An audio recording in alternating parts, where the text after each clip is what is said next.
In the tapestry of life, where every thread holds a story, America in Black and White emerges as a haven for the voices echoing through the heart of our communities. In this podcast, we wade through the rivers of our collective experiences, celebrating the vibrant hues of change brought forth by the whispers of hope and the roars of action. It's more than just a conversation. It's a journey into the heart of our society, illuminated by the light of those daring to dream and do. Join us, and let your voice be the melody that guides us toward a dawn where every color finds its place in the masterpiece of our shared destiny.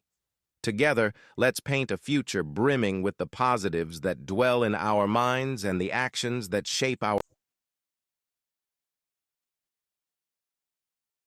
Good evening, ladies and gentlemen, and welcome to another episode of America in Black and White, where we discuss the issues that plague the underserved and marginalized communities, as well as how we can best solve those issues. Tonight, we have a very special guest. We have Mr. Fred Cooper, will be our guest tonight. With over 10 years of service, Fred Cooper has held peace circles with the Cook County Jail, Restorative Justice Court, and many other programs that started by the Circuit Court of Cook County. Over 70 cases have been dismissed since the peace circles began. These workshops have made a huge impact in the legal system. Fred is dedicated to healing wounds and restoring peace to his community using the principles of the Restorative Justice Program. Ladies and gentlemen, I introduce to you Mr. Frederick Cooper. Welcome to the show, Mr. Cooper. Hello?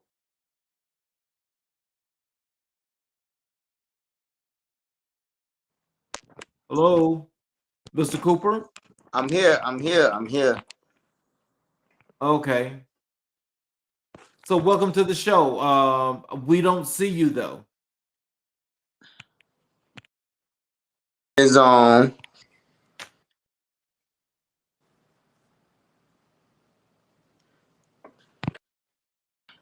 Okay, I see my camera's on, but I don't see myself. Is it do you look down at your thing? Do you see that? Is it got the little lines going through it?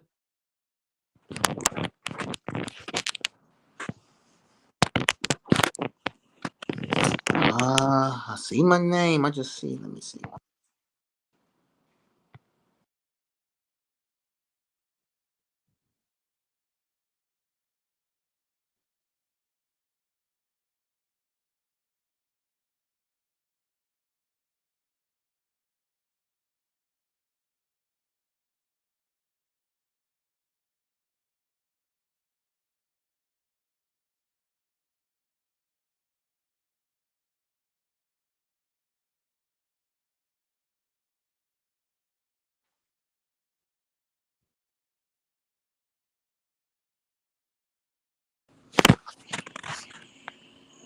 Okay.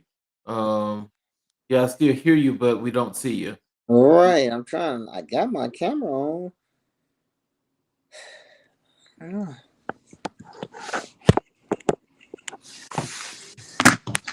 I understand this.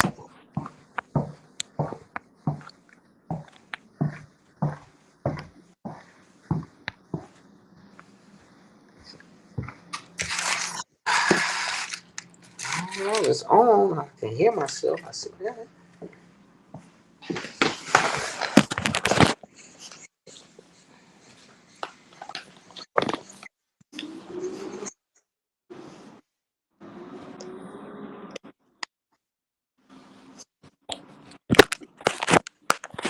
I see you. It looks like you're logged in twice. Are you on the phone or are you on a computer? I'll just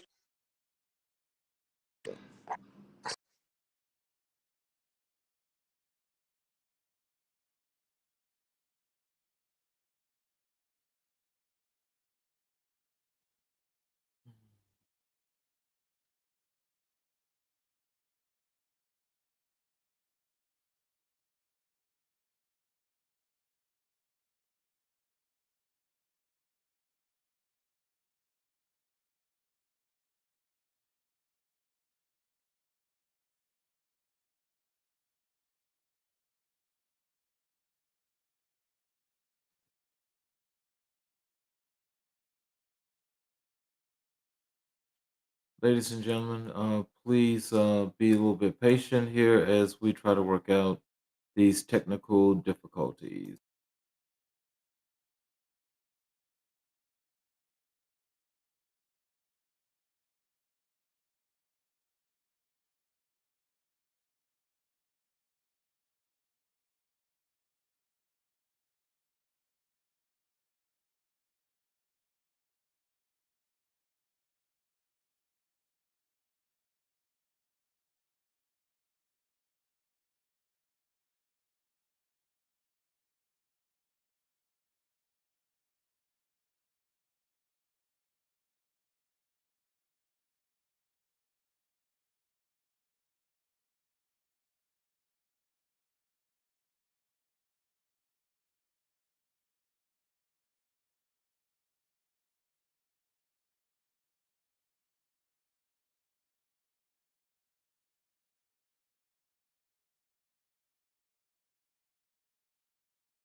Alrighty, there you go, Mr. Cooper. Okay. I don't know what the problem was. I'm like, what is going on there? So, is there anything you'd like to add to your bio as I read it earlier? You put it out there perfectly. Great. So, well, is there anything you'd like to say before we get started? You know the work that I do, like I say, brother, you explained everything well. Like I say, it's all about the people. I'm here to try to just help change somebody else's lives and put them in a positive direction. So, can you tell us what inspired you to become an entrepreneur and what was your first venture? That's a great question. Actually, the streets. I will be honest with you. It was Okay. actually the streets and just learning that I can do some things on my own. I just wanted to take what I was doing out there from a legal perspective and make it legal and try to help somebody. So I actually Okay. took the same struggle, the same hunger, and that same survival rate and brought it over here to restorative justice. And that's how I'm able to help people save their lives. Wow. So, so with the on the entrepreneur journey that you're on, what is the actual industry in which you are doing your work? Like, are you like from a legal perspective? Are you a legal professional? What industry is your business located? So I would actually say like I'm what you call a restorative justice practitioner. So I would actually say like maybe government. Okay. But I also, like I say, I added financial literacy to it. Okay. Oh Yeah. wow. Okay. So can you share some of the key challenges you faced when starting your business? So some of the key challenges that I faced was just a lot of people just kind of like doubting me. That was it. Because Always got the doubters.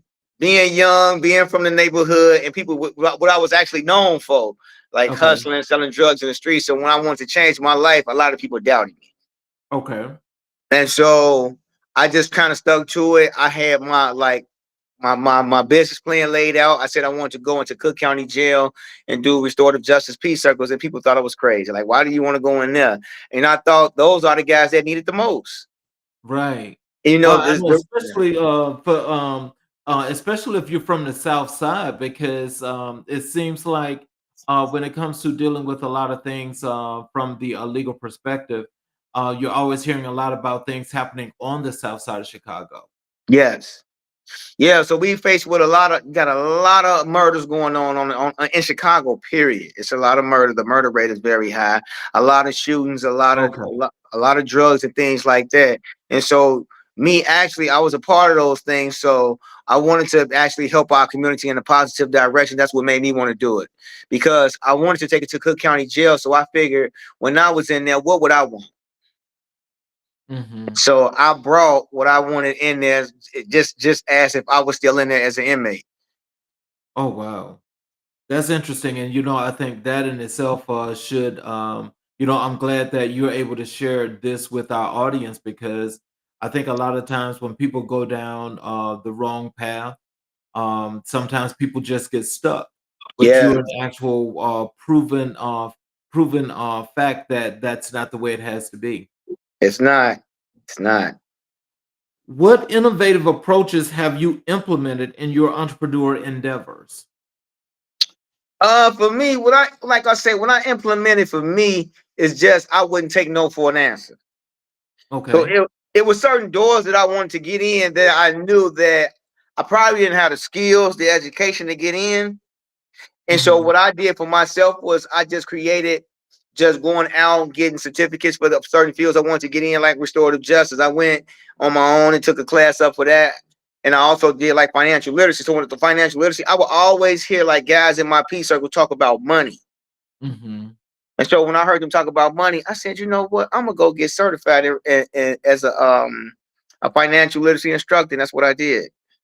Oh wow. And so I So just created my own lane, created my own lane. well, you know something. I will say this. I mean, financial literacy should be that should have been probably one of the natural things for you because Yeah. I mean, hey, you're so used to handling money, right? Yes, sir. Yes, sir.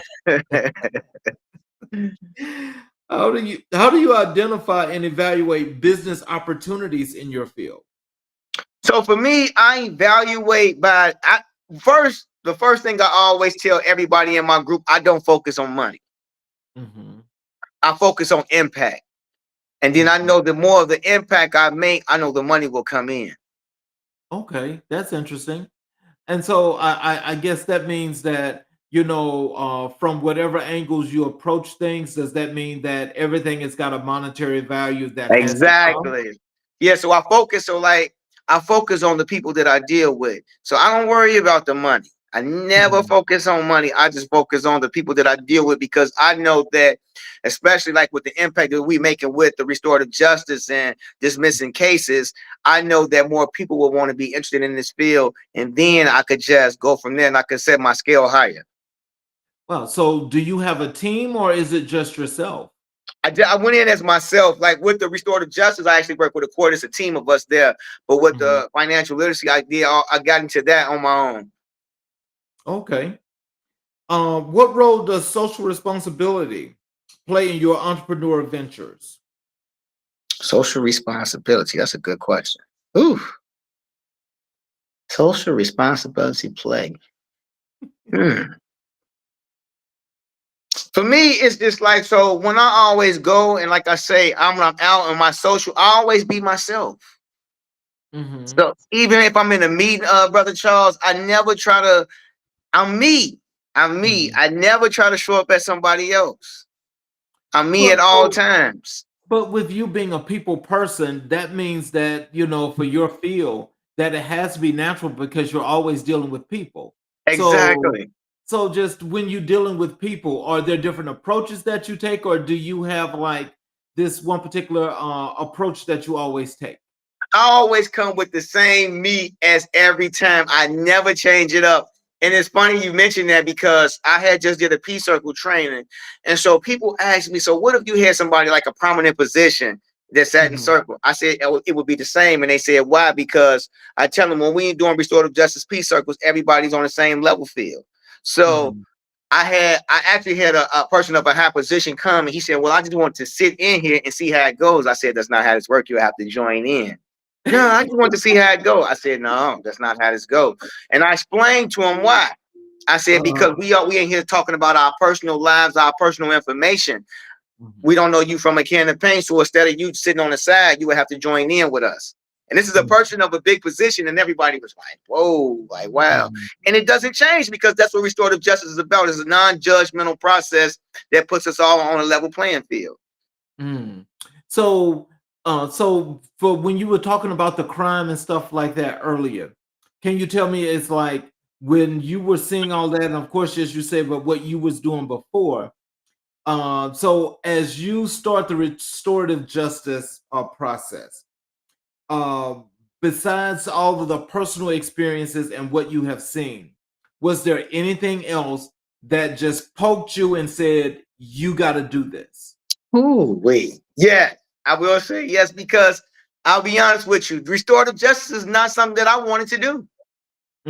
It's nothing that I seeked out to do. I think it stumbled upon me. I was unemployed at the time, and I was watching this series called Chicagoland. And there was a brother on there named Robert Spicer, and he was doing peace circles. And I was like, what is that? And he was talking about how, like, the suspension rate at the school he was at had went down 85%. And I was just like, wow, I would love to get into that. And so I started working for this church, right? And the church said, we got a restorative justice training coming up. And I was just like, oh, I seen that. I just had seen that on this series I was watching. And when I walked into the restorative justice training, it was the same guy that I had watched on the series that was doing our training. Wow. And I was like, oh, ain't this something? I was just like, wow. So it kind of like stumbled upon me, and he's still my mentor till this day.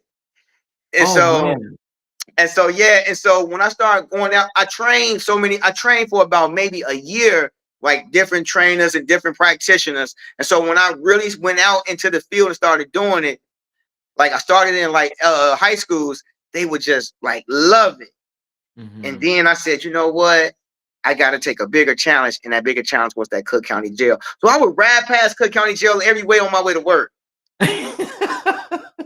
And his voice would always say, you're going to be working here. And I'm like, no, I had no desire to work there. No desire to work at Cook County Jail. And then one day a sheriff approached me because she had seen the work that I was doing with the kids and asked me to come in there. Oh, man. You know what? That right there, that's divine intervention. Yep, that's how I started. Can you discuss a specific failure in your entrepreneurial journey and what you learned from it?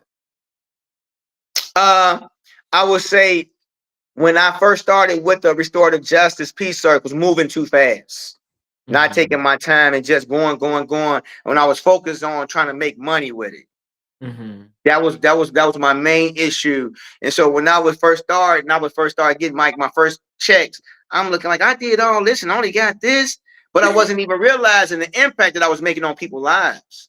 And so when I realized my impact and kind of slowed it down a little bit and just focused on what I was doing, that's when everything started coming in.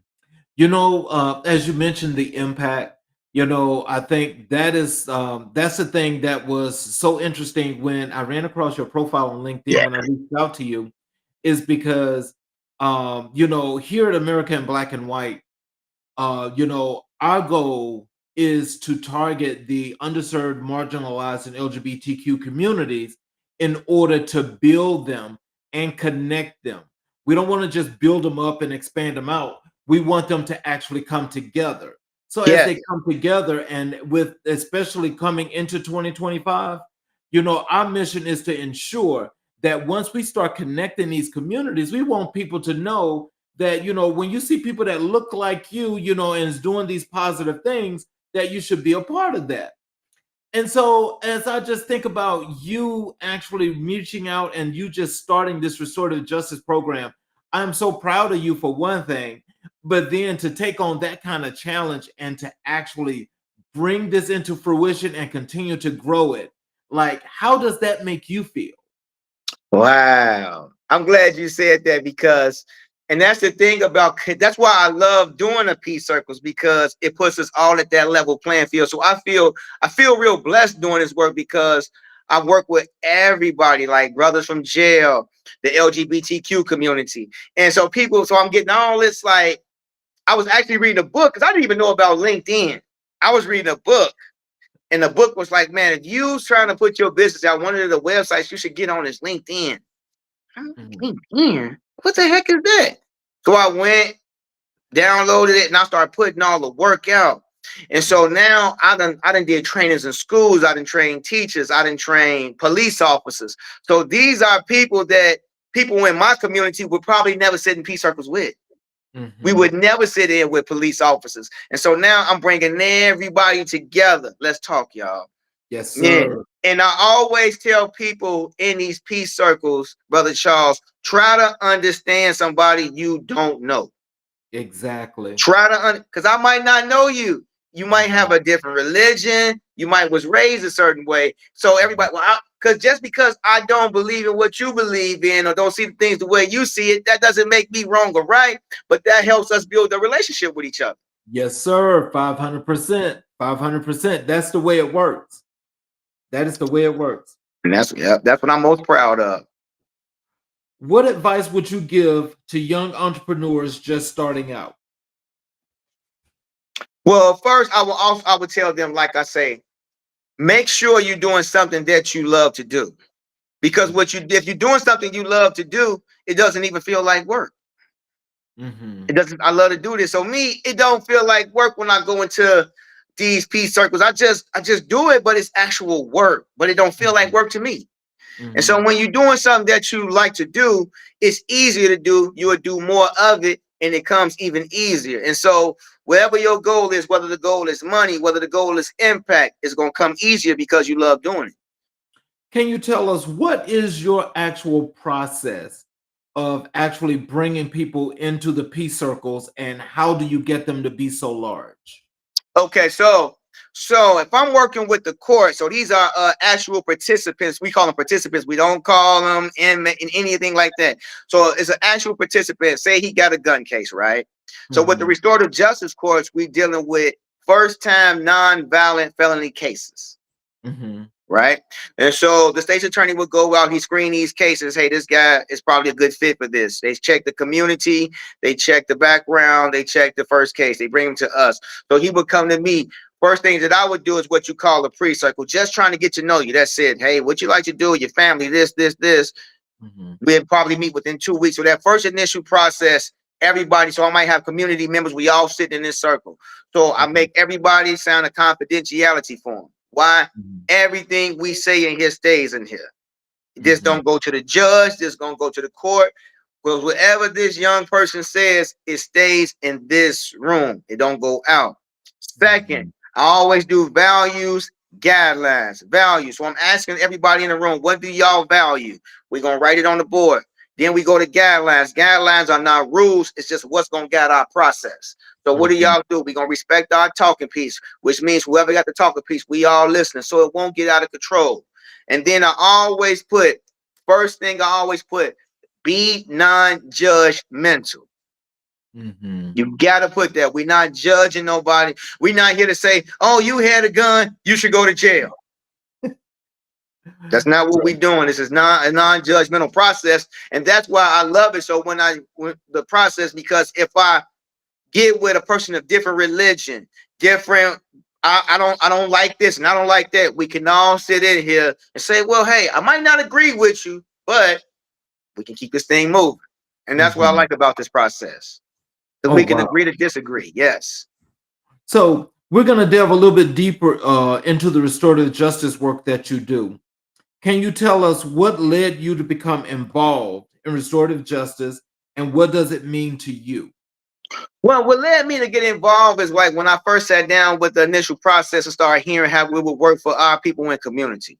Now we get somebody here, like I say, we have a gun case, and the only goal for this case is to get it dismissed. We're not trying to offer probation. We're not trying to put you in jail. We're not trying to get you to plead guilty, because there is no plea. It's just come in here. We sit in this circle for about 4 to 5 times. We come up with what they call a repair harm agreement, things for the individual to do. Once they get it done, we help them dismiss the case, and also we help them get their record expunged. So I'm looking at this process saying we need to have these courts all over, because I'm seeing people, especially people of color, we get these backgrounds and it's hard for us to get jobs. It's hard for us to go get jobs, get education, get housing because of this background. So when I seen this process, I said this will work, but not just on the court side, because I actually do it with families. Mm-hmm. And so, like, I was dealing with a couple that was actually going through a divorce, and we sat down and we was talking. And so, what I had them do in the circle, I said, "Well, write down 5 things that you just love about your husband. Write down 5 things that you like about that you just love about your wife." Now I said, "Y'all flip it over." They both had the same thing. Mm-hmm. So, like I told them, my goal is not for me to say you guys should stay together. That's not my goal. My Mm-hmm. goal is to see how you guys want to do this, but I'm just going to lead this process. Mm.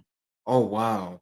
See, now that's deep. And I want you to know that when you go into a process like that, you have to get results Yeah. because you can't delve that deep and just say, okay, well, we're just going to make it surface. So that is why you're making such a great impact. And that's why your work is so important. Yeah. Can you explain the core principles of restorative justice and how they differ from traditional justice systems? Number one, I always tell people the number one core of it is to build relationships.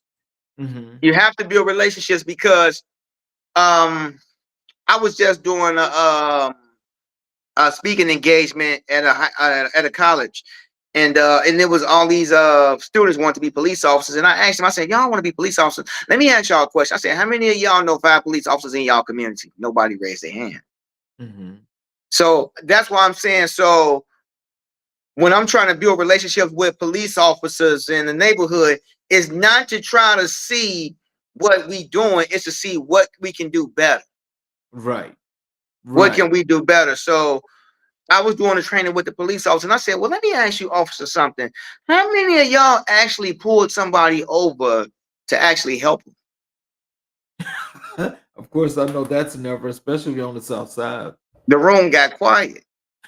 So you will pull a person over sometimes and say, "Well, your tail light is out. Give me your license insurance." But have y'all ever said, "Your tail light is out. We got a bug"? Mm-hmm. We see the self protect. So the main core for restorative justice, building those relationships, getting to know one another. That's why I tell people, because we in a community where a lot of us just don't know each other. That's true. We just don't take that time to get to understand each other. And so I always say just getting to know each other, but not only getting to know each other, and another one is understand each other. Exactly. I might not agree with your lifestyle. Like I was telling them, Charles, I sold drugs for years of my life. My mother hated the lifestyle, but that didn't stop her from loving me. Exactly. So let me understand. And so when I sat down with her and I understood, I said, "Mom, you got 3 sons, you on welfare. I go to high school. I get talked about because I don't have the new shoes. You think I want to keep going through that? Mm. Oh, wow. You think I want to keep going through that? You don't know Right. how embarrassing." So it's not making an excuse, but she's not agreeing. But I understand. I understand. I can't afford a pair of Jordans for all 3 of y'all. I can't do that. So Mm-hmm. that's why I tell people, try to, every training that I do, Charles, I always tell people, try to understand somebody you don't know. Wow. I Try. want you to know And something. that process is a great process. You know, that was really impactful for me just now, what you just said, because there's so many young kids, that look like you and I that actually go through that situation. Now, I Yes. know I'm a whole lot older than you, but I will tell you this, it back when I was in high school, middle school, elementary school, it was a little bit of that, but it was not as in depth as it is now. Because now, it's all about that name. That name is real, and that actually hurts a lot of kids. And so, Yeah. with peers doing that, have you ever asked any of the kids that you deal with, like, how does that work and why do they do that? I am so glad you asked this question. I was in a high school, right? Mm-hmm. And so I had my Android phone. I pulled it out. And one of the kids said, "You still use that? That's old. Don't nobody use no Android." I said, "Ain't nothing wrong with my Android." And so I asked the class, I said, let me ask y'all something. Do anybody in here got an Android? It was like, no, we don't use that. No. They're all And on I Apple. asked, They're all on Apple. everybody got the iPhone. So I asked why. I said, well, let me ask y'all why. They said, cause I'm not gonna be the one in the text group and my stuff come up green. I said, I said, so I didn't know none of this, but I'm gonna tell you, Charles, how that worked with me and my daughter's relationship. She asked me for an iPhone. And I was like, girl, I'm not gonna go spend all that money on no phone. And so when I sat in a circle with the youth, and they said, man, you can't have no Android, because if you in a group text, like, because the kids have a lot of group chats, Yes. and you text and somebody see the green text pop up and everybody's blue, they're gonna want to figure out who it is. Right. Because they doing airdrops. Exactly. And so now if I give her this Android, all her friends got the iPhone, here comes the bullying. Mm-hmm. Oh, that's the girl with the Android. So when I sat in with that group on the ride home, they made me understand that she really needs this iPhone. Oh, But wow. I wouldn't have not understood had I not sat in this group with these high schools. I would never understood it.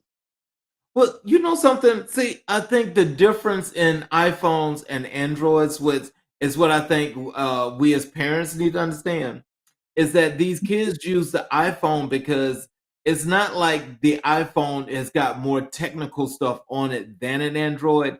It's just a little bit more sophisticated, but it's a whole lot simplified. So when Okay. you use an Android, you're actually able to do a multitude of things. You know what I mean? I You may love not it. be able to say, "Oh, well, let me just what they call it when they see each other on the phone." FaceTime. Yeah, so you just don't have to FaceTime. But now on Androids, depending upon which phone you got, because you got a high quality Android, you can do the same thing. Yes, but the kids can't use it. So I've done this, and Charles, I did this in maybe 4 groups, Uh-huh. and no kid had an Android. I said, Right. wow, this is, but I was learning, and that's the good thing that I tell people. I said, because we trying to get to understand somebody we don't know. Right. I don't know y'all like I thought I did. Right. I Right. learned something. Right. And I told him, I said, y'all convinced me to go ahead and get her the iPhone. I thought I was right. And so when I went and had that conversation with her, I told you. Oh, wow. I said, wow, you're right. Um, what are some common misconceptions about restorative justice that you encounter? Some of the common the receptions is a lot of people first, like the courts say it's a get off easy process, and it's not. And Mm, so they say, oh, because now they seeing us in community dismissing cases. So now they feel, this is the get off easy court. No. This is the restorative court. We bring in what should have already been, and that's why it's called restorative justice. We're restoring something that was missing. Because in the great part that I say, that's why the misconception is, oh, y'all just letting people get off. That's not. mhm. The process usually takes anywhere from 6 to 9 months. Sometimes it takes longer, depending on the individual.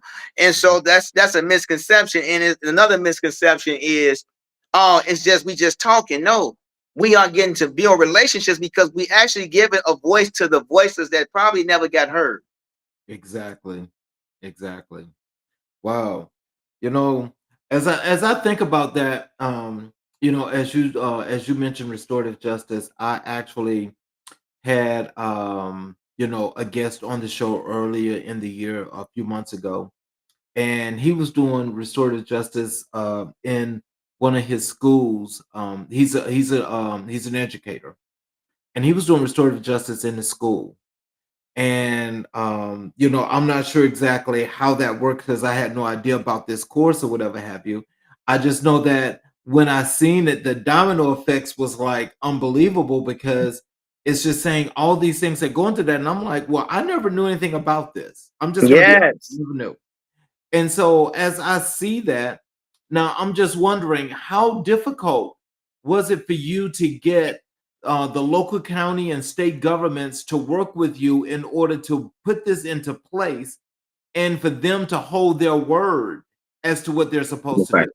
So this is this process had been going on for we did like maybe 2-3 years of planning before it even got to a court, because a lot of judges didn't understand it. You had some people that's against it. You got a lot of your police officers like, nah, you got this, you should go to jail, you should go through the proper process. But trying to get somebody to understand what they doing is not really working. That's kind of hard, Right. And so because they've always been doing it. They want to keep doing it. they want to keep doing it. And so it was a tough challenge, because it's like, why are you saying they should be sitting in this court? No, they should be going down to 26 in California. That's the spot where our court is at. The Cook County Correctional Facility is at. They should be going here fighting their case and let a judge decide. But see, now with this, we're saying we want a restorative justice community court and let the community decide. Because you guys have been deciding for a long time, and we see this. What we see, this is not really helping. Right. So now it was hard trying to convince the side, but now they see the results. So we look at because today I knew I was going to meet with you, so I even had to go get some stats. I said, what is our recidivism rate for our people that graduated, like who reoffended? Only 13%. That's great. So you telling me out of every 100, only 13% reoffend? That's a great. Now we go to Cook County. I asked them, what is that? That's 76 to 83%. Right. Exactly. That's interesting. So that means then, so if you've been doing is this just a matter in the couple of years that you've been doing this, or has this something that started to go on declination before that? So I've been doing restorative justice for 10 years. The court has been open. Well, the first one was in North Lawndale in Chicago. That's been open since 2017, because I was a part of that one also. And so the restorative justice courts have been open in Chicago, Illinois for about 7 years. So you get full courts of this kind. And so the goal is trying to build more, because they're seeing how it is helping the community. For as one, we haven't even gotten to the saving money part for them, because think about the money that it will cost to house an inmate. Right, because they actually take that into consideration for the budget for the city and the state. Exactly. Look how much money we saving. But we didn't even get to the lives that's been saved. Just like I got a young brother I'm working with. Well, I just got off the phone with him maybe a couple of days ago. Went through this process, had a gun case. Went, got his record. We also help him expunge their record. Got his record expunged. Went to go take his CDLs. Now he's working for the city of Chicago, making $33 an hour. Now, would he have been able to do that if he was convicted of that gun charge? Absolutely not. Can you share a success story from your work in restorative justice that had a significant impact on individuals or yourself? I got that brother charge I just mentioned. That was a great story. And I got another one, young man I was working with, and I was downtown. And I kept looking at him. I was downtown. I walked in CVS pharmacy, and I'm looking. I said, man, you look familiar. He's like, Fred, I'm part of the Restorative Justice Court. I graduated from over there. I said, oh, wow. Now look at you. He was doing armed security at CVS pharmacy. And then I got another story. Another individual I was working with. Somebody rang my doorbell, so I had a package, and I'm running downstairs to get the package. One of my brothers from the Restorative Justice Court was the UPS driver. Oh, they dropped my package off. I said, "Oh, look at this!" I took a picture of him and everything. I said, "Look at this." Oh, so you help them to get employment or reintegrate into society in that manner? Yeah, I give them resources, but I also ask them what they're trying to do, and I try to guide them in that direction. Because the goal is, even when we done dismissing the case and everything like that, we still try to work with them for up to a year. But the relationship that I build with them as a circuit keeper, they still call me all the time. They want that, like, I get like that big brother over them. And so we just keep our relationship going, because like I said, it's all about building a relationship. And here it is, I'm working with a bunch of people that probably never had a relationship like this. That's true. That is true. And you find that more common than anything, especially in our Yes. communities, and that's why they're so broken. Yes. How many times have a person caught a case and we're not saying, let's read this priors and do blah, blah, blah, and try to put them in. We saying, sit down, let's understand you. And so the young brother I was telling you about, the one who got the job for the city, actually had lost his mother the same summer. And I was just like, wow. And so now I'm understanding, I lost my mother, and also my friend has been shot. So I got this to protect myself. Now, that's the good part. I'm not here to say he's right or he's wrong, but I am here to say, I understand. Let's go to this next process. My only goal to you as I meet you is to say, let's try to dismiss this case, and we'll go on from there. Now, like I said, now he's working with the city. Now he's doing big things. Now he's going on and on doing these great things. That's why this restorative justice process it's a great process and it works. How do you measure the effectiveness of restorative justice programs? I measure it by one, I look at the people that we saving from backgrounds. That's success to me. It might not be a success to nobody else, but just for my success to say, we help save a young brother or sister from having a criminal background. That's major. Two is building that relationship. I'm hearing the things in this circle that she probably wouldn't even talk to her closest family. So I always tell people like what my mentor told me. The process is not therapy, but it is therapeutic. Yes. So now we giving them that time. So I'm providing all this for somebody. So that's success to me. Man, I remember when we was talking about this. I remember when my mother passed and you just kept telling me this. Now look where I'm at. So that's how I measure success. It's not the numbers, it's the actual people that I deal with. Wow. And I think again, I think the people that you run across, I know they've got to feel blessed, because I think it's more than just a form of security. It's somebody that's going to listen and understand exactly what has transpired and what they need. What challenges do you face in promoting restorative justice practices in your community? The only challenge that I face is just getting something new out. It's new to a lot of people. Like, what is this? Like, and then the challenge is presenting it to a community that doesn't know about it. A community that's been harmed so much, they don't really understand how, no, I'm here to give you this helping hand. They're not used to that. Exactly. And and when you learn, you got that hand out where you're trying to help them, they're more than skeptical. Yes. Most likely the first time is going to be a turn down, and they're going to walk away from you because they're like, you don't know me. Yes. So it's like, Charles, it's like trying to get somebody that hug. Hey, man, go on, get up, man. Man, I ain't gonna hug you. Bro, go on with that. No. Right. How do you engage victims and offenders in the restorative justice process? That's a great question. So what we would do, let's just say like a person car got stolen. And we got the person who stole their car. So one of the things we do in the process is allow the person who car was stole to come actually sit in the process. Now, we haven't really got a lot of people to say yes about it. They'd be like, no, I don't really want to sit in this person's face. Understandable. But we give them that chance to actually say, hey, let's talk about this. So, because it's more of building that relationship with everybody. The victim, the suspect, everybody. Come on in and sit down. So I'm glad you asked that question, because I actually had a post on LinkedIn with my guys from Cook County, right? They had the one, there's in their uniforms. And a police officer said, well, I'm not interested in learning. I'm not interested in their stories. I'm more interested in their victims. And so I didn't I didn't take it in a certain way. I just said, well, that's great. Well, since you're a police officer, why don't you get some of those sides together, and I can get some of my this side over here together, and we can all sit down and make this process what it really is, what restorative justice is about.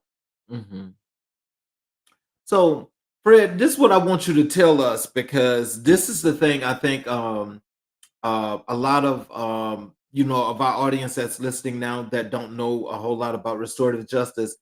Can you like tell us what is it that's been so successful with you in having all of these cases overturned? Tell us, how did that go and how does that work? Like I said, when we first meet with them, like I said, we sit in that process 3 to 4 times. And so it's more like the state is already saying, hey, we for this. Let's see how this goes. And then they see how it goes. We have a lot of our participants get up there and say, hey, well, I met with them, and like I like Fred, I like some of the other circle keepers, and how the process went for them, because we take our time. It's not a rush process. Mm-hmm. So I could say you're supposed to meet 3 to 4 times, but if you need more, you let me know. Mm-hmm. Oh, what do you feel? You feel you need therapy? Anything else? Do you want to go further? So here's the thing: you get a person that's committed a crime but not being treated as a criminal. Oh wow! Wait, say that one more time. Say that one more time, because that is, I mean, like what I'm trying to, I want to make sure I put that in its right perspective. You got a person that probably committed a crime, but he's not being treated as a criminal. We're still treating you as a person. You just probably made a mistake, Mm-hmm. And which so, we all have. right. And see, oh man, that is, I mean, that is truly, truly amazing, because apparently you can get the real person from when you meet these individuals compared to what the system is trying to make them to be. And so, with that being a fine line coming together, does that normally work 100% for you? That you get to really meet and understand these people from a perspective that the system is not trying to? Yes, because like when we first got the process together, Charles, when I met with the judge, I told the judge, don't wear a robe.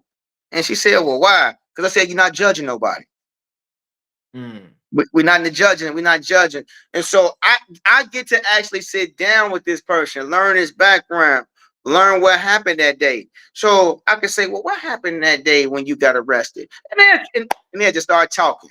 Would they do that to a regular police officer? No. I'm not going to go in front of the judge and say, well, he got caught. No. Remember, I said the process is confidentiality. I'm not going to go tell the judge nothing. I never have. So when I said, well, what happened that day? Yeah, Fred, I ain't gonna lie. One of my guys got shot last week. So I just kept it on me at all times, kept the gun on me at all times. And police rolled up and checked me. They found the gun, blah, blah, blah. Okay. I'll be like, oh, okay, cool. And they get to looking like, that's it? Like, yeah. And and the good part about it is I actually had a gun case myself. So I'll be like, yeah, I got caught with a gun too. They'd be like, yeah. And I tell them what I went through. So I want to make it more comfortable. Mm-hmm. So you make it personable. Right. And I make it personal because I went through this. I got my record expunged. I had a gun case. So now I'm here to help you. I sat in the same shoes you sat in. Mm-hmm. And so we can go even further, like Charles, things that I haven't even told you. Like, I've been shot 10 times. And so okay, 50 yeah. And so I'll go further and deeper with them to tell them I understand. I understand. Okay, you got caught with a gun. I got shot 10 times. You know what? I wish I had a gun that day. Ooh, man. You know what? You are a testimony. And, to actually be sitting here helping folk reform their lives, man, that is something else. I mean, they can't say that you haven't walked in their shoes. No. Wow. So how with the cases that you've gotten overturned, because it says that you got more than 70 cases overturned. Yeah. So how many cases are in the pipeline right now of being overturned? Probably over 100. Really? Probably over 100. Yeah, probably over 100. Because the thing in Chicago is we have and probably 95% of the cases is UUWs. unlawful use of a weapon, because a lot of our youth is carrying weapons because of the things that's going on down here. And that's why I can sit, Charles, with a politician, whoever, and say, I understand why they got a gun. When I look on the news and see 45 people got shot in Chicago over the weekend and 12 died, and 3 of them was somebody I know, what was I supposed to do? Ooh. Not, and that's why I get you them say, I'm not saying I agree, but I'm saying I understand. So let's transition over to community involvement. What motivated you to become actively involved in your community? Because reason why I really got involved with the community, because I seen what we were going through. I seen the murder rate. I looked at all the statistics. I see it every day on the news. And so when I seen so many people with these backgrounds, I seen what it does to people, because I had one. It took me 7 years to get my background expunged. Oh wow. It took me 7 years. So I seen the me going to these interviews and getting picked for a job. Then I'm working, and then I get a tap on the shoulder saying, hey, we need you to step out. Oh, we ran your background. Take your vest off, walk out the back door. You got a background. I went through that. And so when I knew about this process, I became very good at doing these peace circles. When I practiced this craft, I read up on it. I wanted to do it to the fullest extent. And so when they brought it to a court, I knew it was a game changer. And so I want to get my community involved even more. So when they said restorative justice community court, I was telling people, I always call people from community, oh, y'all got to come up. Y'all got to see this, because I wanted them to see how the impact of all of us, that actually some of us that went through this, how we can impact and help save somebody else's life. Wow. That's interesting. Can you describe some of the community initiatives you are most passionate about? What I'm most passionate about. The thing that I'm most passionate about is just getting us all together. Because it's hard. It's not easy to get a lot of people to sit in this circle and talk about things, whether it's our differences that we have, whether it's things that we agree on. It's that's the hard part, is just getting everybody in this one room. And so even when we was planning this thing, they was doing like boundaries, and I was just telling them, like, no, you can't go from this block to this block, because it's 2 different gangs. And if you have this one come over and this one come over and they meet, somebody can get killed. And so we really sat down with this thing strategically and said, this is how we got to do this. And so getting a community together was the hardest part, because it's so much hate in the community. So can I ask you this? I mean, like, so when I wanted to know about, like, with the initiatives or whatever have you, do you have something like what you would call like community day, or let's meet people day, or anything like that? Do you have any of those kind of things going on in the Yeah, I usually would community? do a community circle every Thursday, which is all community. Okay, community Just a circle. community circle. Let's talk. What's going on? What do we need in our community? What do we need help with? You guys know, because you guys live here. So I'm not trying to see a person from the higher ups. I need the actual people that live in the community, that's been around here, that knows what's going on. How do you foster collaboration among community members and organizations? Well, the reason why they named it a community court, because the good part about this, Charles, is every time I'm sitting in a circle with a participant, the community is always welcomed in. Okay. Every day they welcomed in. They welcome to sit in court. They welcome to sit in this. So when we actually, that the repair harm agreement, the thing that I was telling you about, is like when they agree to what the steps that they're going to do to dismiss the case, the community actually signs that form. Okay. And that's a court document that gets in. So the community is actually holding this individual responsible to get these things done that we all agreed to. Oh, wow. And so, has there ever been a time that that they've reneged on one of those signings?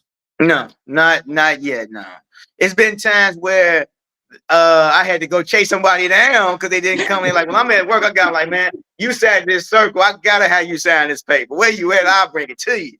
Right. Yeah. Um, what role do you believe entrepreneurship can play in community developments?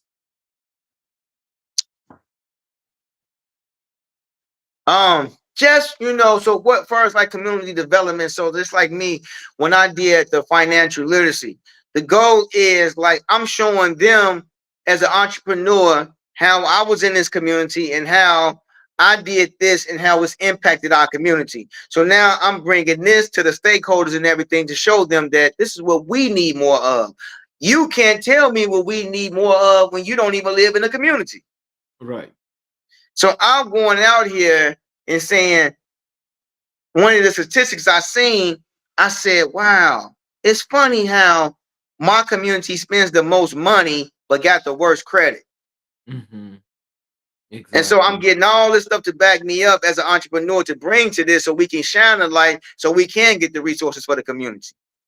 So then, does that mean that you think entrepreneurship could actually change the community with Yeah. people actually creating their own lanes and business affiliates and so forth?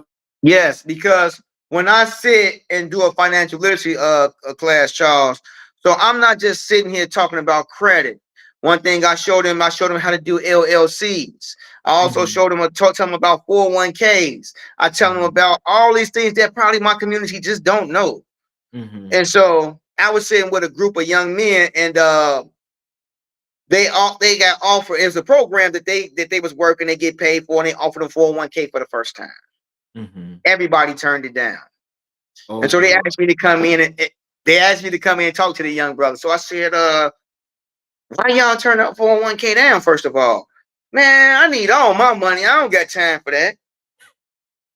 I said, oh, okay. I said, do you know what it is? It don't even matter what it is. Hmm. So I said, I got to break it down to you. So as I'm breaking it down, this is what comes out your check. This is how they match it. So you just throw away free money? Hmm. When I ain't know that, and I said that's why I'm here to show y'all how this works. Because if so, it's supposed to be used for your retirement. But hey, if you leave this job, you can take this money down. But here's how it works: they tax you, and I'm showing them everything. Out of the 20 guys, 17 took the 401k. Oh wow. So that's the impact. And so that's how I'm able to go further, deep dive in. Now let's talk about this. Let's talk about something else because the neighborhood, especially in Chicago, we don't have a lot of financial literacy. Somebody sitting here breaking this down to us, Hmm. how this works and how credit works and how you need credit because a lot of us are from the streets and all we know is money. Hmm. Wow. You know, I tell you, this is, you know, I mean, I know this is a lot. There are a lot of cities, a lot of major metropolitan cities, where the situation you're explaining is pretty much the same.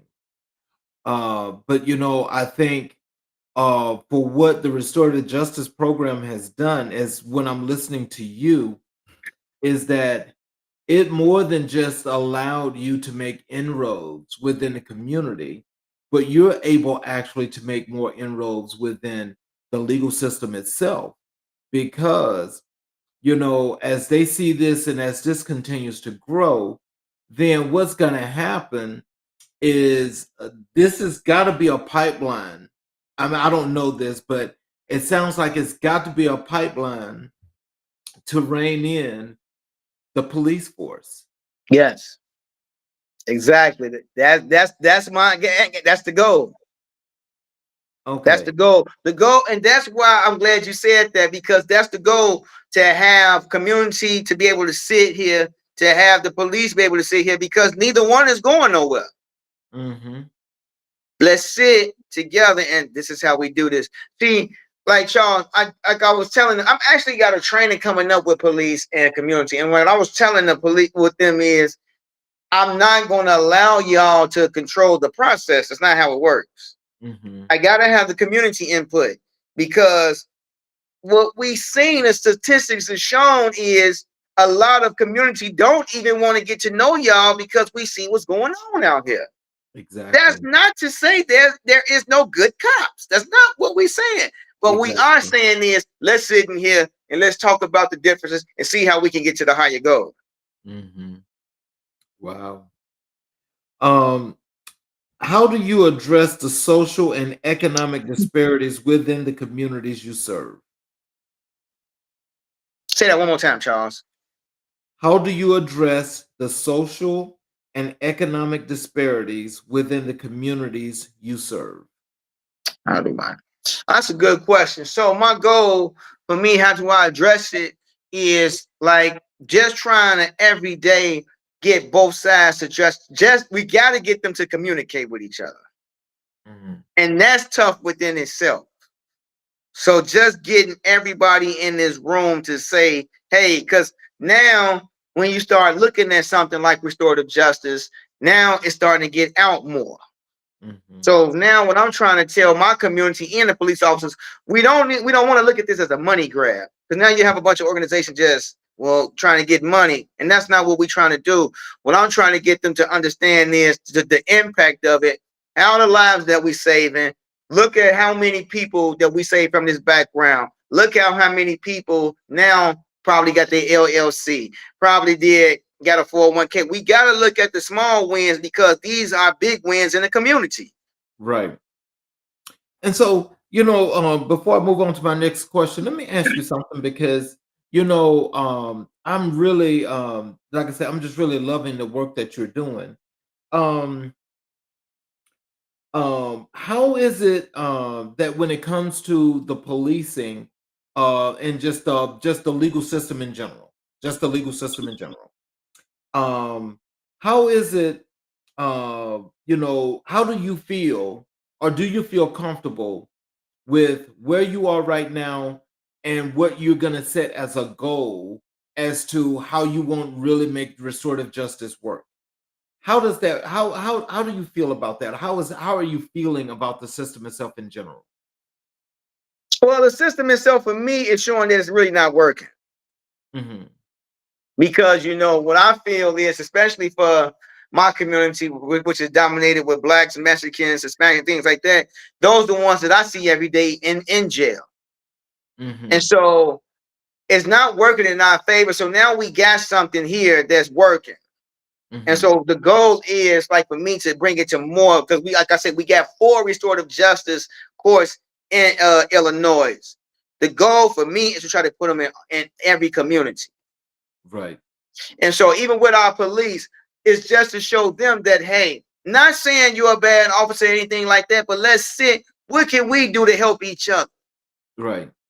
How do we do this? So, Charles, it's great. It's interesting that you say that because I sat in a circle when I asked, like I was telling you about how they get pulled over. I asked the officer, I said, well, how many of y'all actually seen a young brother and thought he was suspicious and probably patted him down and did something like that? All of They them. didn't want to raise their hands. But I said, but I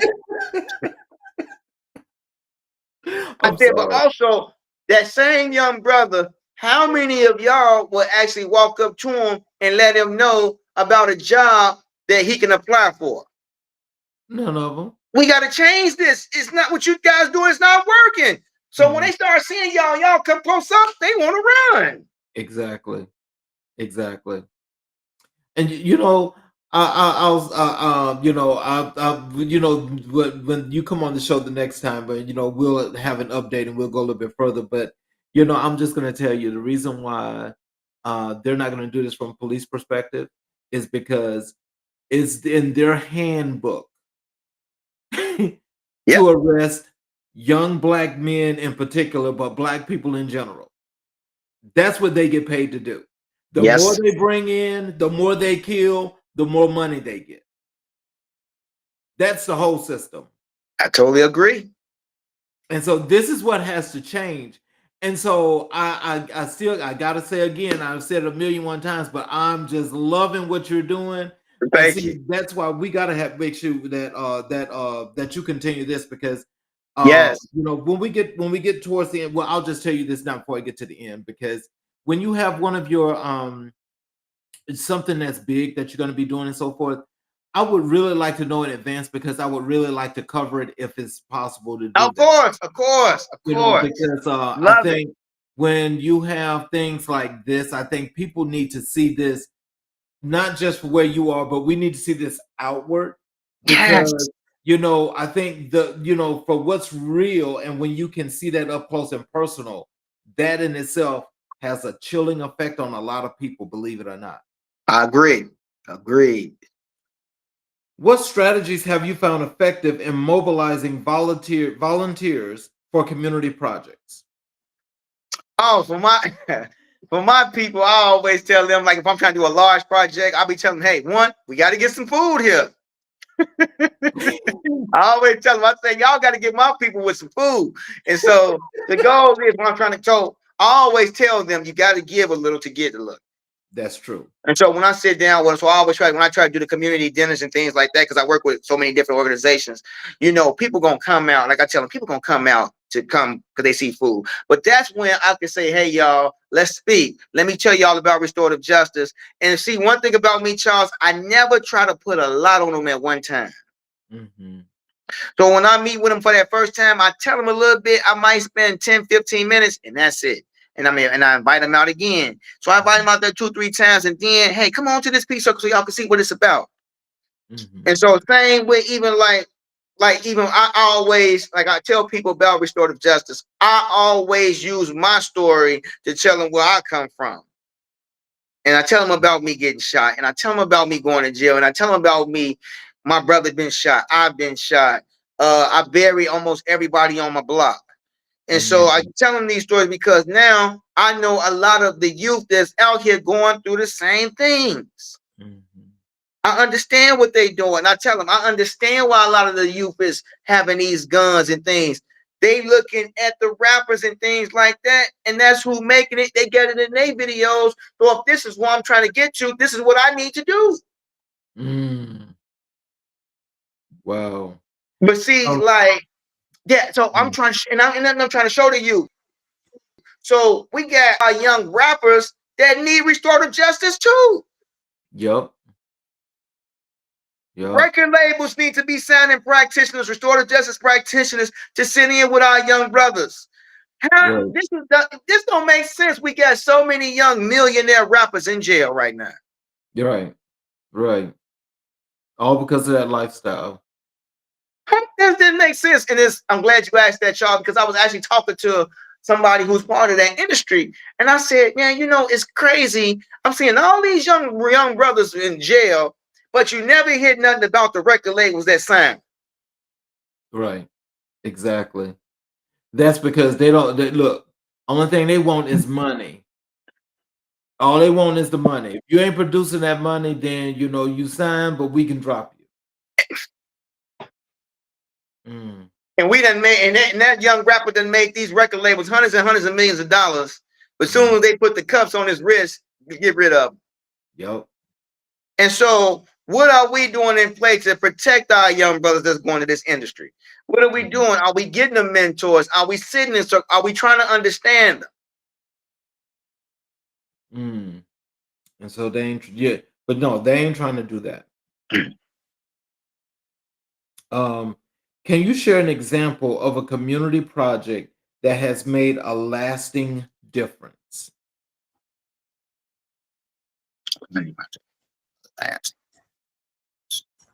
I got one for you. So I did a large circle over at one of the organizations that I was working with. And it was probably about 20 people, couple stakeholders and things like that. And sat in there, we did this peace circle. We had everybody talking. It probably lasted about 2 hours. And what came out of that is showing how many of our youth actually need this space to just speak their mind. Mm-hmm.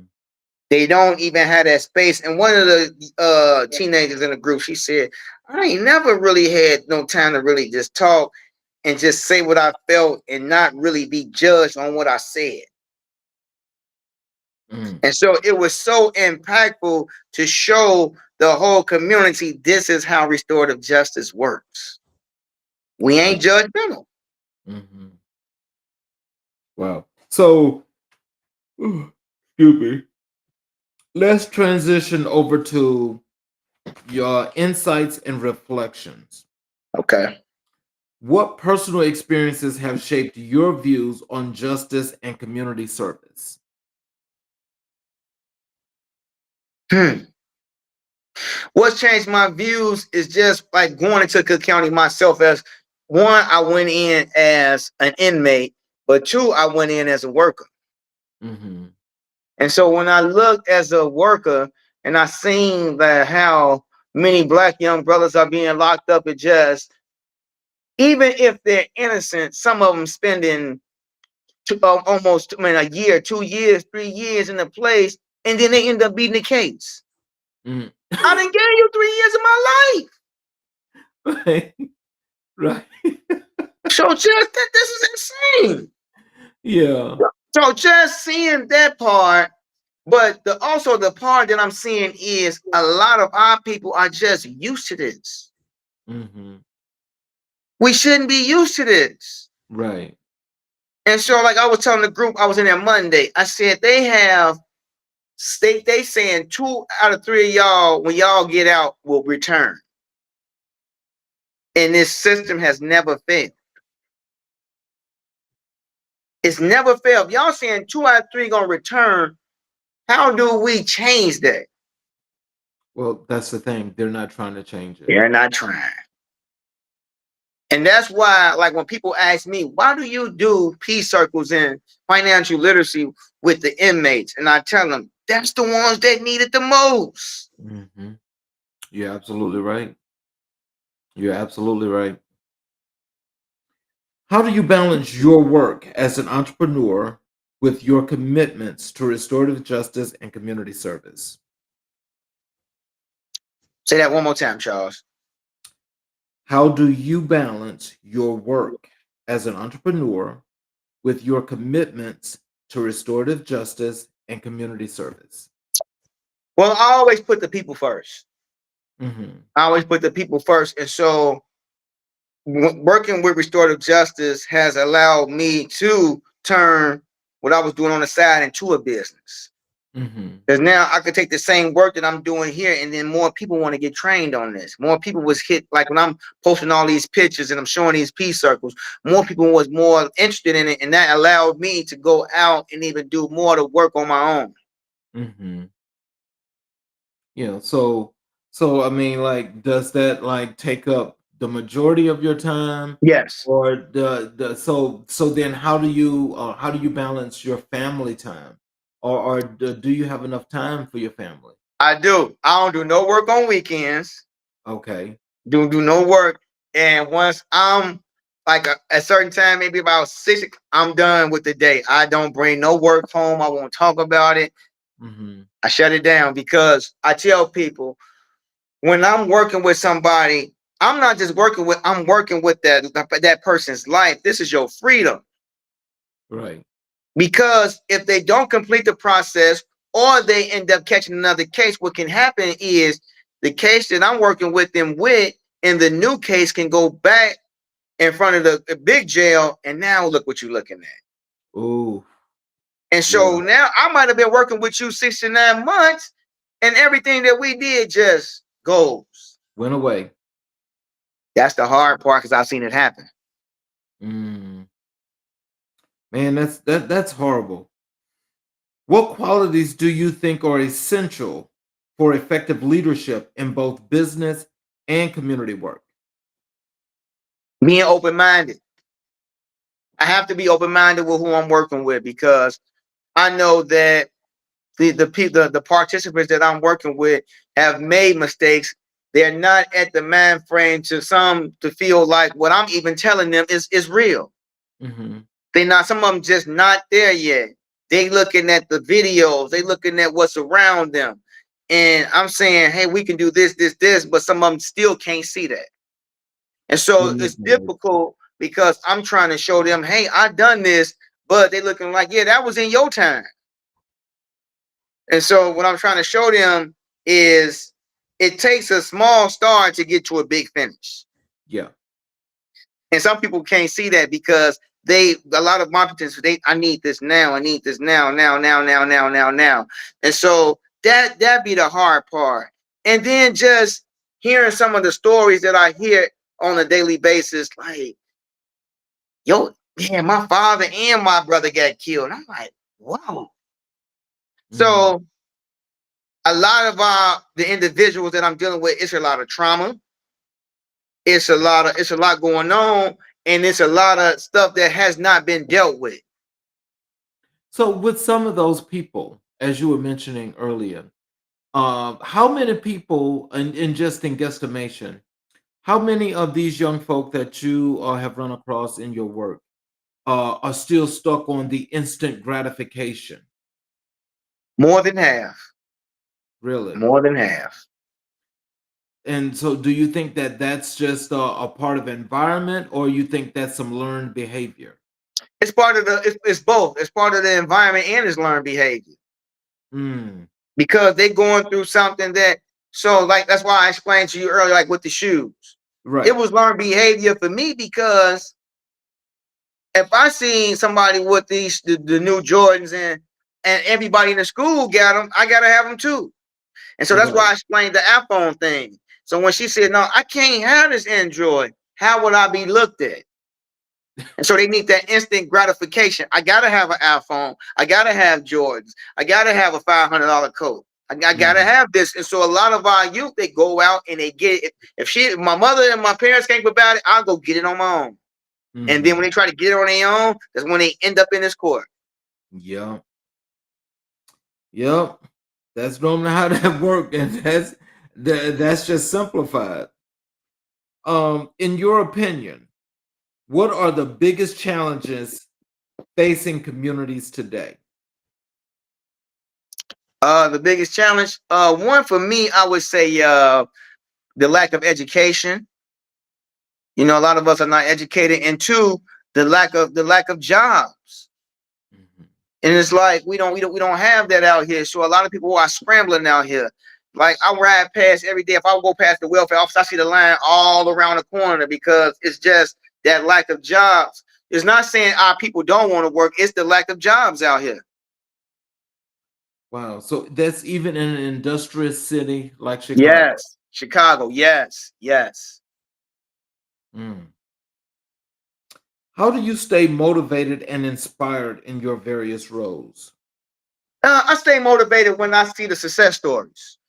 Mhm. That means so much to me. That like the success. When I see that one, and it could be, I might get a success story maybe once a month, but when I see it and I know that journey, I'll be like, wow. Because I know this person that I'm celebrating right now could have been the same person that I was weeping over. Oh, wow. So, can you tell us this? What books or resources have had a significant impact on your approach to entrepreneurship and justice? Wow, that's a good question. So I actually one, I'm a man of God. I always keep my faith in God, do a lot of praying and things like that. And two, I was reading Russell Simmons' book called oh my God, what's the name of his book? It's Russell Simmons, but I can't think of the name of it. But he was just talking about the importance of just being you and not letting like what's around you control you, for us, like seeing things like maybe a expensive car and things like that, not letting it control you, but you control it. Mhm. So I try to always have like entrepreneurs that I actually seen, like, hey, I don't know Russell Simmons. He had Def Jam. He did this. Oh, he got a book. Let me read it. And so, like, even when I go into Cook County, I try to buy them books to somebody that they can relate to. Mhm. Like, I bought my guys the book of Gucci Mane, the rapper. And so he Mhm. was just talking about how he was in jail, how he got married, and how he had to give up certain things. And I know this is somebody that they look up to. So I read the book and I said, you know what? I gotta go buy me 15 more copies and try to pass it in to them. Mhm. So, well, I mean, are you an avid Yes. reader, shall I say? Read every day. So, what's your favorite genre, or what genres do you read most? So I love to read business books, books Mhm. about God, and also books about money. Okay. So, you know that last book that 50 Cent put out. Did you read that? Oh, yes, I did. Hustle harder, hustle smarter. And what about the one with Big Boss Rick Ross? Did you read his Yes, last book? sir. How to be, That what book was that? The boss, how to become your own boss. I'm like, yeah, I read both of them. that was a true blueprint. I loved it. It's a true blueprint. Oh, did you read them? Yes, I have both of those. And Yeah, I you love know, how 50 Cent actually said, the one with 50 Cent, you know, I got that just on just by sheer chance because I just saw it and yeah, I never read any of the books that he had put out before, but I read it. It was actually it was pretty cool. But you know, I have to say the book that Rick Ross wrote, I mean, Rick Ross gave you an actual blueprint.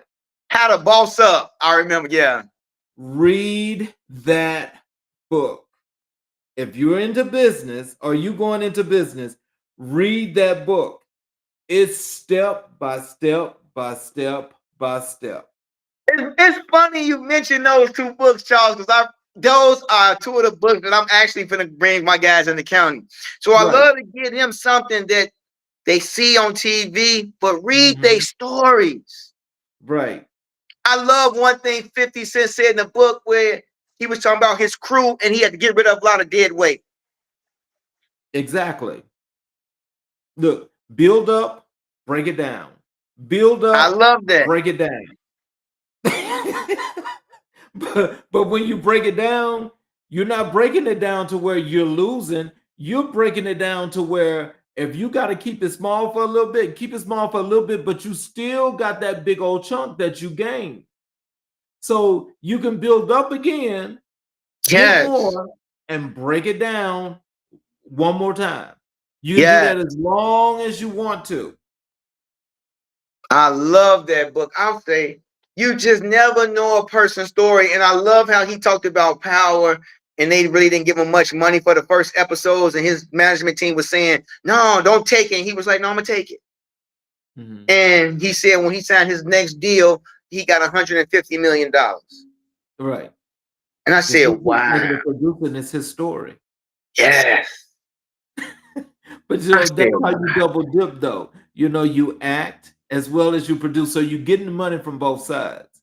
So in his case, because of the investors, is why it was to the point that, you know, for all he wanted to get, he was not gonna get that because he had to earn that. And so Yes. now he's earned it because there's like 3 spinoffs. Those 3 spinoffs is all him. And the ratings is through the roof. Yes. Yes. I mean, so you know that's a good writing team, and they got they got a really good story going. So it just depends upon how much more they want to add to that because even the spinoffs got like I think 3 to 5 seasons Each. each. So that was doing the thing. That, yes. So let's transition to looking ahead for you. And tell us what future projects or initiatives are you currently working on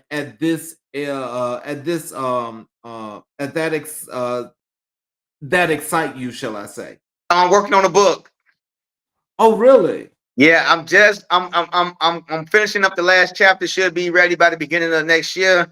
That's one of the most things I'm super excited for. I talked about my life, restorative justice. I actually named the book Restore, Repair, and Reflect. So I'm just talking about how my life got restored, how I'm out here trying to repair other people's lives, and I'm reflecting on everything that I went through. Wow. So it's an autobiography. Yes, yes, and this it's 100% actual. Everything is in there. It's gonna be 100% actual facts. No, no, no, nothing made up. I'm just putting it all on the line. Is this part one, or will there be a part two? And we'll be a part two, but this part one, like I'm gonna actually be put some promos out because this thing I want it to be huge. Wow. Well, of course, as as time goes on, you got to keep me abreast of that. Of course, of course. And whenever you come to Chicago, I want to invite you out to the Restorative Justice Court so you can see it for yourself. Yeah, because I mean, like, I really do want to cover one of your events because, for what you're actually doing, I want to connect you with somebody else as well, Oh, sounds because, amazing. they're doing something else that's a lot similar to what you're doing, but it's not. I don't know if it's restorative justice or not, but they're in Alabama. Wow. And this person actually is doing something similar to you, but he didn't call it restorative justice. So I don't know if there's like like something that's similar that but and close, but also, just something that, I think that there's a learning for expansion, I think, for both of you to put something together to actually make something work. Sounds good. I love connecting with other like-minded individuals. How do you see the intersection of entrepreneurship and restorative justice evolving in the coming years? I think in the coming years it's going to be all over. I truly believe that. I believe that this is going to be a game changer, not only in the courts but also in families. Because, like I said, I love working with families. I love working with just members of my community. I just think it's going to be a game changer all around the board. Once more people get put on to this, just like if we can get it to like to the presidential level and just get it all around in our cities and things like that, I think it's going to be a big game changer. I think this is the thing that could really help the in our individuals being incarcerated. I think this is going to be it because we're seeing like too many of our young youth being locked down, getting all this jail time that they shouldn't be getting. And so Mhm, I think also this is a good prevention. mhm. Let's start doing restorative justice peace circles with our youngins that's in grammar school, in the Right, high schools, before we get to this level of prison and things and catching cases and things like that. right. And so let me, as you say that, um, do you foresee, that there's like some kind of national legislation or national um movement that brings restorative justice throughout the country? Yes, like I meet with a lot of politicians. I've sat in meetings with a lot of top people in Chicago, just trying to get this thing out. Like I'm actually gonna be meeting like with our new state's attorney about this, and the goal Mhm, is to try to get this thing out more and more, and try to get it in more communities. Like I said, it's not, and even get it in our school systems. mhm, Get in our school systems because we gotta try to not just wait somebody all commit a crime and come sit in the circle with me. No, let's try to sit in before these things. Let this be a prevention. And so when I was at a high school, I seen the suspension rate from the school that I was with because when things would go on, they would come talk to me and we were able to sit in this. mhm, Before now, before it even get to the point where somebody thinking about shooting each other, fighting each other. Come on, y'all, let's sit down. What's going on here? I've done it several times. So we need more practitioners and we got to get this thing to a higher scale. mhm. Um, what legacy do you hope to leave through your work in entrepreneurship, restorative justice, and community engagement? Oh, he was about his people. He was about his people. He was Mhm, about making a change in his community. mhm. He really loved the work that he do and loved the individuals that he worked with. So, as we come to closing, what is it that you like for our audience? What do you want to leave with our audience, including how they can reach out to you? Oh, please reach out to me at my LinkedIn page. This is just Frederick Cooper, my name. Just look me up. You can Google me, Frederick Cooper Restorative Justice. Those are the two main things. And just I'm available to do trainings all over. I do a lot of financial literacy and I'm willing to connect. Yes, sir. For those of you that are watching on the YouTube channel, please hit the subscriptions button as well as the notifications. So every time we do a show, if you don't want to watch the show now, you will be able to go back and watch it. I'd like to thank you, Mr. Cooper, for spending some time with us, and we definitely would love to have you back. I would love to be back, and I'm gonna make sure my technology is on point next time. Forgive me for that. No problem. And for those of you that are watching, please, everyone, have a happy holiday. And we will see you guys next week. We do have a show that's playing tomorrow. So if you would, please take the time. You can go and watch it. It'll be at 6 p.m. Eastern Standard Time as usual. But we will rejoin you guys live next week, next Tuesday. Until then, you all have a happy Thanksgiving and you all have a great life. And hey, I will definitely be in touch with you, though, Mr. Cooper.